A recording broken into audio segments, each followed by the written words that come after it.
Hello and welcome to Gendering Geopolitics, my short series where I have quick 10-minute conversations with women who are shaking up the world.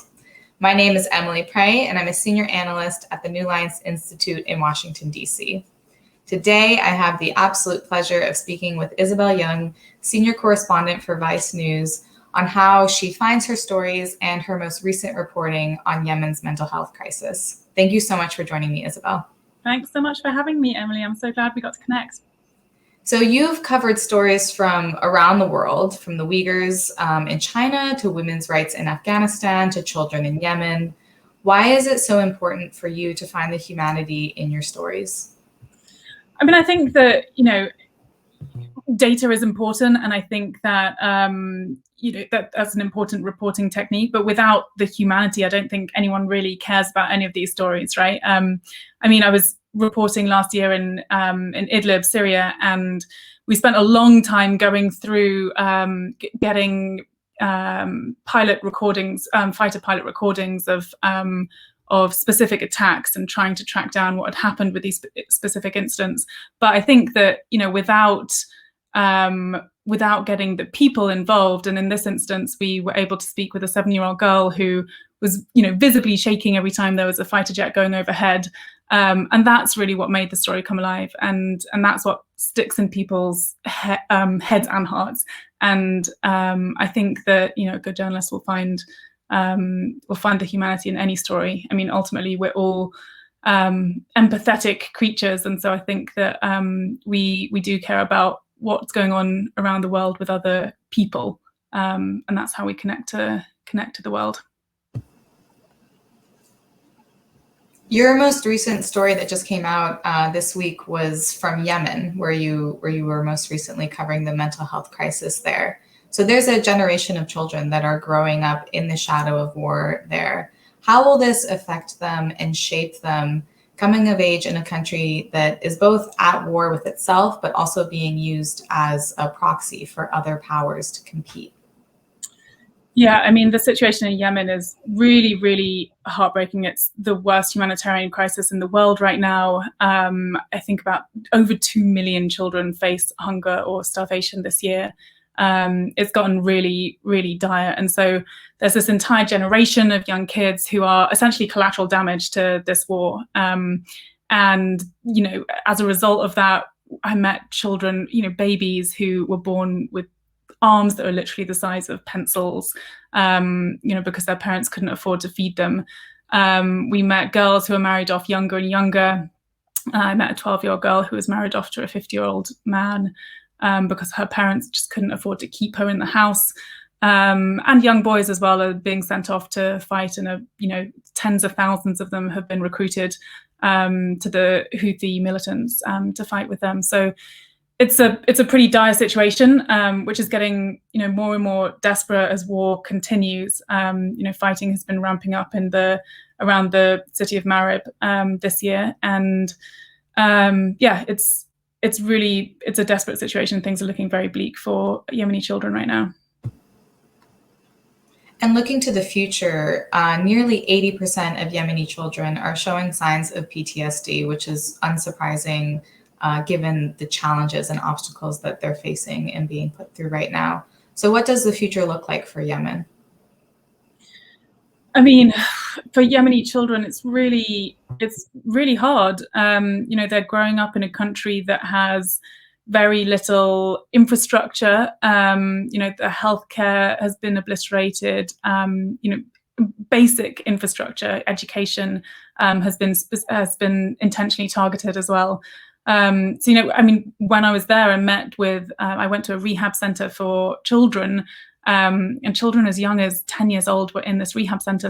A lot of them had been fighting on the front lines, and so many of them are just incredibly inspiring young people and characters, and they have incredibly big dreams and big hopes to rebuild their country, and they could, be utilized and in so many different ways if there's peace. But without peace, it's really hard to imagine a bright future and bright prospects for them, which is why so many parents are getting increasingly desperate. In the whole country of Yemen, there are only 4 public psychiatric facilities, 40 psychiatric specialists to treat a population of 30 million. So can you talk about the mental health and how mental health and trauma treatment is happening in Yemen and how this kind of treatment is gendered? Yeah, it's, I mean, we were able to get inside 2 of those 4 psychiatric hospitals, and they were terrible. I mean, they were more like prisons than they were hospitals. We saw male patients who had been drugged and tranquilized, they'd been shackled, they'd been chained, they had been abandoned by their families. There were terrible, terrible, really prison-like conditions. And this was inside 2 of those psychiatric hospitals, so I can only imagine that the others are as bad. And when it comes to gender, I mean, actually what we found was that because of the stigma around mental health in Yemen and in a lot of countries, women just weren't getting the treatment. I mean, there weren't any inpatient facilities in the 2 hospitals that we went to for women, and often though the women themselves treated at home, often that involves chaining them to literally chaining them to a room and leaving them there. So I think that things are significantly worse for women, and also women are some of the biggest victims of the war. There's increased violence against women. Women's economic situations are being incredibly impacted. It's really, it's a very difficult time. Several months ago, President Biden promised to end support for Yemen's war, but has anything actually changed on the ground? And what would you have the international community do right now? No, I mean, in terms of on the ground, I mean, the fighting has actually picked up since Biden made that promise. And, I think that the Houthis have, the rebel militant group, the Houthis have sort of gained some ground, and they've, increased their military efforts on the battlefields. I think it's really, it's a complicated war.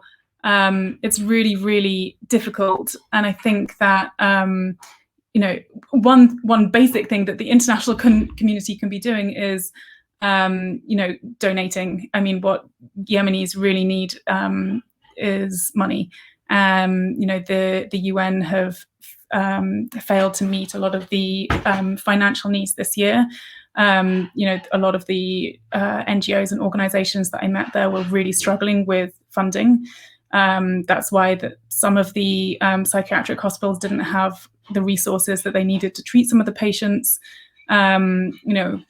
What I would say to people looking to help is that, there's so many organizations that do incredible work in Yemen. I'd say to particularly look to local organizations, because often they're the ones doing the really, really hard work, and to give generously. Thank you so much for coming on Gendering Geopolitics, Isobel. It's been incredibly interesting talking to you, and I really appreciate your time. Thank you so much. I hope we get to talk about something less bleak next time. Yeah, definitely. All right, take care. Take care.